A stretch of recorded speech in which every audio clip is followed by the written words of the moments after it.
Shavua Tov Rabotai, we are continuing with our Mishna Yomi, Masechet Ketubot. We are up to Perek Yud Gimel, Mishnah Yud.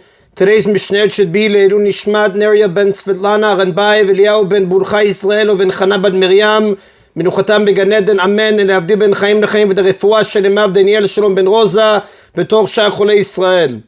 The Mishnah addresses the law where a husband wants to move and live in a different place, but his wife wants to remain where they are. Shalosh Aratzot Nisuin, Eretz Yisrael is divided into three regions with respect to marriage: Yehuda, ve'ever Yarden, va'Galil. Yehuda, the south, Transjordan, east of the Jordan River, and the Galil, the north. The Mishnah mentions only the regions of Eretz Yisrael, but the same law applies elsewhere. Any area separated from another by language and government is considered a different region, and a wife may refuse to move there. A husband may not force his wife to move with him from one region to another, for example, from a town in Yehuda to a town in the Galil. He must either stay where they are, divorce her, and pay her Ketubah, because travel between these regions was difficult and infrequent, and she would not be able to go back and see her family often. Now, the Mishnah's law applies only where the husband and wife are both from the same region, but if, for example, a Galil man married a Yehuda woman in Yehuda and then wants to move back to the Galil, she must move with him, and if she refuses, he may divorce her without paying the Ketubah. Since he came from a different region, it is presumed that he married her with the understanding that she would move there. The Mishnah elaborates, En motzin meir leir, one cannot make his wife move from a small town in one region to a small town in another region, umikrach lekrach, or from a large city in one region to a large city in another region. A wife can refuse to move to a different region even if the type of community, small town or large city, remains the same. However, if he wants to relocate within the same region, he can make his wife move from one town to another town, or from one city to another city, but not from a small town to a large city, or from a large city to a small town. After living in a small town where houses are near gardens and orchards and there is plenty of fresh air, it is hard for women to adjust to life in a city where the houses are cramped together and fresh air is lacking. And also, it is hard for women to adjust to a small town life if she's used to living in a large city where all things are available for sale.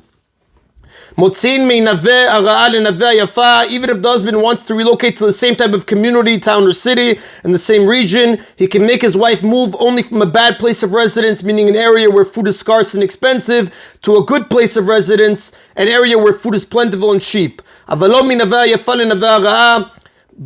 But not from a good place of residence to a bad place of residence. Rabban Shimon ben Gamliel says, he cannot make her move even from a bad place of residence to a good place of residence, because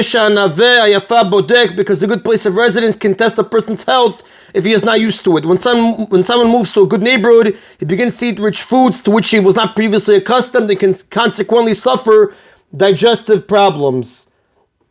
The Rav does tell us, V'alacha ki Rabban Shimon ben Gamliel, the halacha follows the opinion of Rabban Shimon ben Gamliel.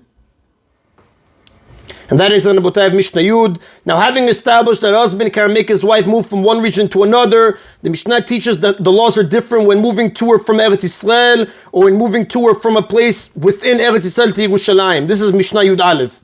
Hakol ma'anin Eretz Yisrael, one can make all the members of his household go up to live in Eretz Yisrael. If a father or mother wants to move to Eretz Yisrael, he or she can insist that the entire household, including the spouse, unmarried children, and their Jewish servants go along. This is true even if it means moving from a good place of residence to a bad one, or from a city with a Jewish majority to one with a majority of idolaters. And the reason is that it is a mitzvah to live in Eretz Yisrael, as the Gemara discusses in Masechet Ketubot, page 110b through 112b.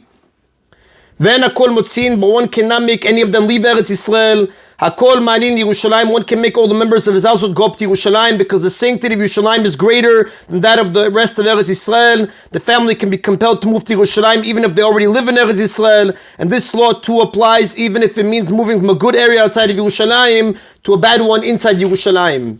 Then Hakol Motzin, but one cannot make any of them leave Yerushalayim even to somewhere else in Eretz Yisrael. Echad Nashim ve'echad Nashim, the same is true for both men and women. Either the father or mother of the family can force the rest of the family to move to Eretz Yisrael or to Yerushalayim. If a woman refuses to move with her husband to Eretz Yisrael, he may divorce her without paying the Ketubah.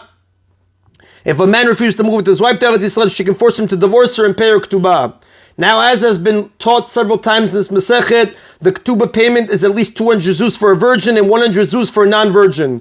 The Mishnah clarifies in which currency the Ketubah is paid if the marriage started in Eretz Yisrael and ended elsewhere, or vice versa.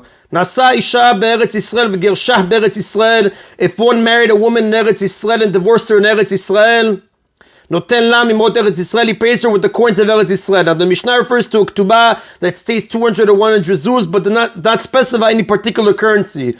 The Mishnah teaches that even if the husband and wife were from some other country and never lived in Eretz Yisrael, the Ketubah is paid in the currency of Eretz Yisrael if that is where they happen to get married and divorced. Nasa isha be'eretz Yisrael v'girshah b'kaputkaya. If one married a woman in Eretz Yisrael and divorced her in Kaputkaya, Kaputkaya is the land referred to in the Torah's Kaftor, in Seville, Bereshit, chapter 10, verse 14, and Sefer Dvarim, chapter 2, verse 23, with Targum Onkelos. And the Mishnah chose Kaputkaya as an example because it was near Eretz Yisrael. So if one married a woman in Eretz Yisrael, divorced her in Kaputkaya, he may pay her with the coins of Eretz Yisrael, which are less valuable than those of Kaputkaya, because his Ketubah obligation took effect when he married Eretz Yisrael. Now the coins of Kaputkaya were larger and heavier than those of Eretz Yisrael, so a zuz of Kaputkaya was worth more than a zuz of Eretz Yisrael. However, if one married a woman in Kaputkaya and divorced her in Eretz Yisrael,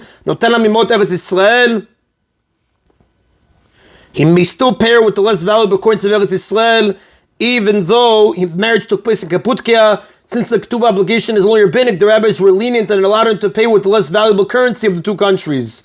Rabban Shimon ben Gamliel says, if the marriage took place in Kaputkaya, he must pay her with the more valuable coins of Kaputkaya, because according to Rabban Shimon ben Gamliel, the Ketubah obligation is biblical, and therefore it's like any other debt, and is payable in the currency of the place where it was contracted, which in this case is Kaputkaya. And the Mishnah continues with the case where both the first Tana and Rabban Shimon ben Gamliel agree. If one married a woman in Kaputkaya and divorced her in Kaputkaya, Kaputkaya pays her with the coins of Kaputkaya. The Mishnah teaches here that even if the husband was married to Israel, he must still pay the Ketubah with the more valuable coins of Kaputkaya, since he married and divorced her there. The Rav does tell us in the previous halacha, where Rabban Shimon ben Gamliel said if the marriage took place in Kaputkaya, he must pay her with the more valuable coins of Kaputkaya, and the halacha does not follow his opinion there. That is, then Abotav, Masechet Ketubot, Salik, Masechet Ketubot, Adran Alach, Vadrachalan, Masechet Ketubot, Mazal Tov, Siman Tov, Baruch Adonai Leolam, Amen v'Amen.